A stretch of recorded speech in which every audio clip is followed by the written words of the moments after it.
Assalamualaikum warahmatullahi wabarakatuh. Salam sejahtera untuk kita semua.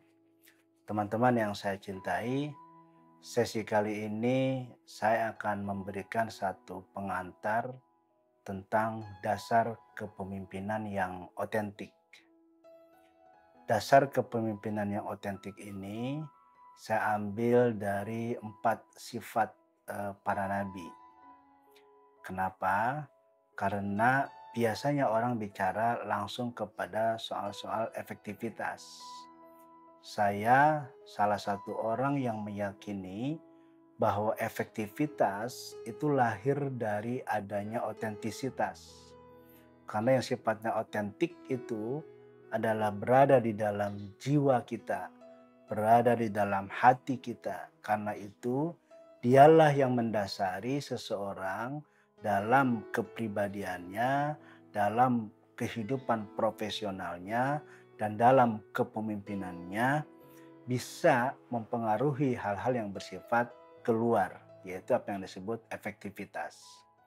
Teman-teman yang saya cintai, kita sudah mengenal secara umum, secara tradisional, bahwa Nabi memiliki 4 sifat.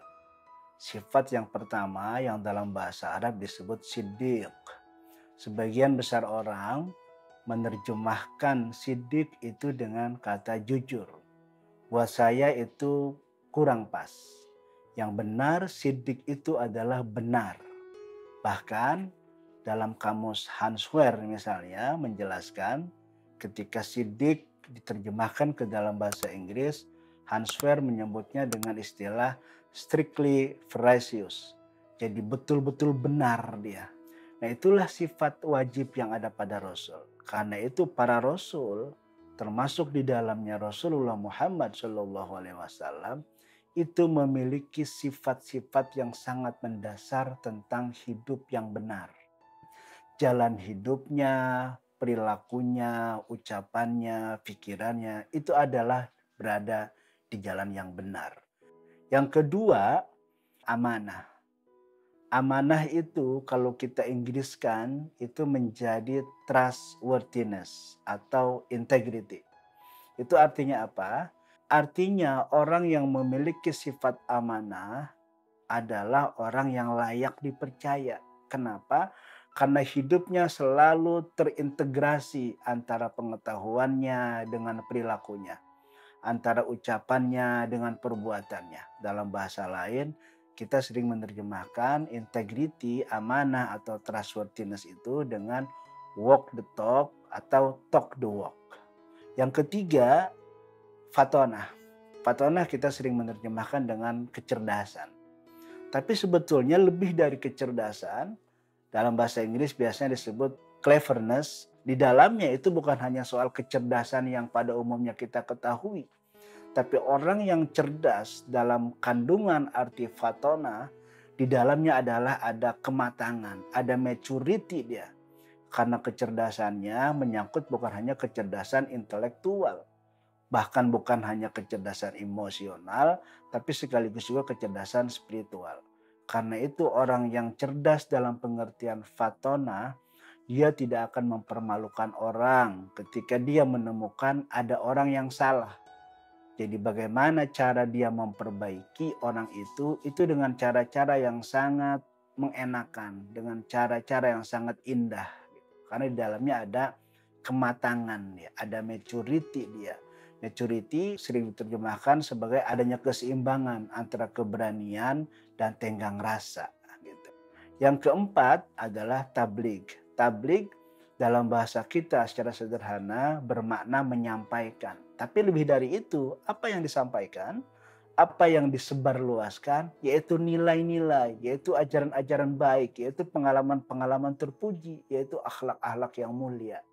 Karena itu, dalam bahasa Inggris biasanya tabligh itu diterjemahkan sebagai transmission, delivery, communication, announcement, atau notice. Gitu. Nah, itu di dalamnya mengandung banyak hal.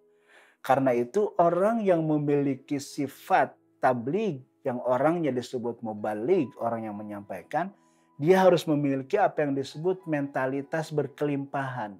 Stephen Covey menyebutnya sebagai abundance mentality, mentalitas berkelimpahan. Nah, orang yang memiliki mentalitas berkelimpahan, dia akan selalu memberi kepada orang lain jika dia memiliki sesuatu yang dianggapnya bernilai atau sesuatu yang dianggapnya bisa dimanfaatkan oleh orang lain. Dan demikian juga dia akan senang, akan bahagia ketika ada orang lain mendapatkan kebahagiaan, ketika ada orang lain mendapatkan kesuksesan. Karena kesuksesan orang lain, kebahagiaan orang lain itu tidak akan mengurangi jatah kesuksesannya dan tidak akan mengurangi jatah kebahagiaannya. Teman-teman yang saya cintai, jadi dasar kepemimpinan yang otentik adalah berangkat dari 4 hal yang barusan saya jelaskan. Sidik, amanah, fatonah, tabligh. Dari situ kepemimpinan semuanya itu akan berjalan secara efektif. Karena apa? Karena seperti yang saya katakan di muka, otentisitas adalah dasar dari lahirnya efektivitas. Teman-teman saya cintai, saya kira akan saya akhiri sesi ini.